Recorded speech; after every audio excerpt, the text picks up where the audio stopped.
కింద ఉన్నా madam sir. సీరా కుళ్ళు పంచులు ఆపి మీ దగ్గర నేర్చుకున్నా. Thank you. ఇవో ఒక క్లిప్ వేస్తున్నాం, చిప్ కరెక్ట్ చేసుకొని చెప్పు. చిప్పా క్లిప్పా? క్లిప్.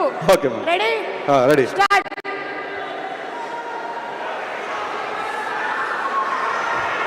అగో ఇది వేరేదన్నారే, చూడు, ఇగో ఇది చూడు. వేరు పిట్ట ஒரு கட்டு ஒரு கட்டு అదే ఆడేలాగే. అరే ఒక పిట్ట కింద పడింది, దాని మీద ఆవు పేడేసి పుచ్చుకొని పడిందన్న, ఎంటనే బయటకు వచ్చిందన్న, అది అలా చూసిందన్న, మళ్ళీ వచ్చిందన్న, ఎండ ఒకటి తీసుకుప్పుడు మింగిందన్న, దీంట్లో నడుచుకుంటే నీటేందన్న, వెన్ యూర్ డీప్ షిట్ అన్ని మూసుకొని చల్లగా ఉండాలన్నా, అంతేగాని ఎక్స్ట్రా చేయొద్దన్నా. అదే కదమ్మా.